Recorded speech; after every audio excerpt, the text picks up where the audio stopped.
హన్మకొండ జిల్లా తెలుగుదేశం పార్టీ ఆధ్వర్యంలో ఉమ్మడి ఆంధ్రప్రదేశ్ మాజీ ముఖ్యమంత్రి నారా చంద్రబాబు నాయుడు 72వ జన్మదిన వేడుకలు పార్టీ ఆవిర్భావ దినోత్సవం ఘనంగా జరిగాయి.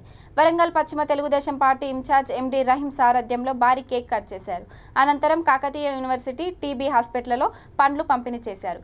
పోలీస్ హెడ్ క్వార్టర్ ఎదురుగా ఉన్న ఎన్టీఆర్ విగ్రహం వద్ద ఆయన మీడియాతో మాట్లాడుతూ టీడీపీ ప్రభుత్వం హయాంలోనే బడుగు బలహీన వర్గాలకు రాజకీయ ఆర్థిక స్వలంబన లభించిందని అన్నారు. కార్యక్రమంలో తెలుగుదేశం పార్టీ రాష్ట్ర కార్యదర్శి ముంజా వెంకటరాజం గౌడ్, సీనియర్ నాయకులు బర్ల యాకోబు, చిలివేరు మహేష్, తెలుగు యువత రాష్ట్ర కార్యదర్శి కొంగర ప్రభాకర్, తెలుగుదేశం పార్టీ కార్యాలయం కార్యదర్శి పిట్టల శ్రీనివాస్ తదితరులు పాల్గొన్నారు.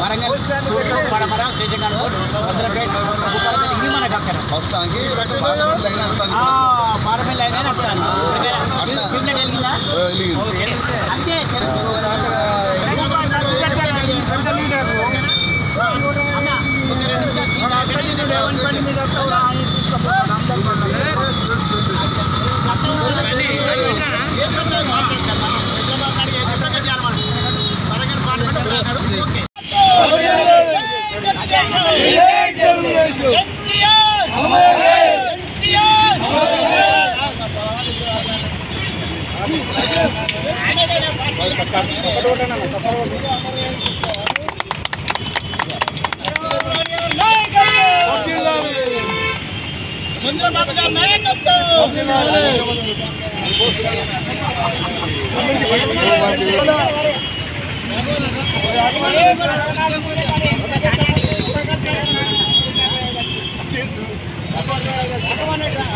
సందర్భంగా కేక్ కట్ చేసి అన్నదాన కార్యక్రమము ఇంకా పళ్ళు పంపిణీ కార్యక్రమము చేయడం జరుగుతుంది. ఇవాళ తెలుగుదేశం పార్టీ పుట్టిన కూడా 40 సంవత్సరాలైంది. చంద్రబాబు కూడా 72 సంవత్సరాలైంది. ఆ సందర్భంగా ఇలా తెలంగాణ కానీ ఆంధ్ర కానీ చంద్రబాబు మరోసారి వస్తే బాగుంటుందని ప్రజలందరూ ఎదురు చూస్తున్నారు. చంద్రబాబు వల్లనే ఇలా హైదరాబాద్ సిటీ డెవలప్ అయింది. ఇలా ఆంధ్ర కూడా అమరావతి కూడా డెవలప్ అయింది. చంద్రబాబు లేకపోతే తెలంగాణ కానీ ఆంధ్ర కానీ వెనుకబడిపోతుంది. మరోసారి చంద్రబాబు సీఎం అవుతాడు, సీఎం కావాలి, సీఎంగా వస్తాడు. చంద్రబాబు నాయకత్వం వర్ధిల్లాలి. జై చంద్రబాబు, జై తెలుగుదేశం. ఎండి రహీం పశ్చిమవర్గ ఇన్ఛార్జ్.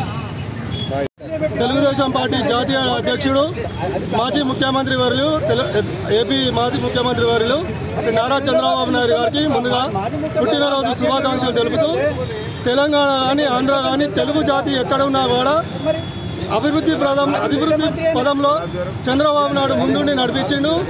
ఈరోజు తెలంగాణ కానీ ఆంధ్ర కానీ డెవలప్ కావడానికి చంద్రబాబు నాయుడు ముఖ్య కారణం. కావున మిగతా విషయాలన్నీ ఇప్పుడున్న నాయకులందరూ తెలుసుకొని చంద్రబాబు నాయుడు గారిని ఆదర్శంగా తీసుకొని ఈ అభివృద్ధిలో పాల్గొనాలని మేము తెలుగుదేశం పార్టీ తరఫున అందరికీ విజ్ఞప్తి చేస్తున్నాం. చిలివేరు మహేష్, వరంగల్ పార్లమెంట్ కార్యదర్శి.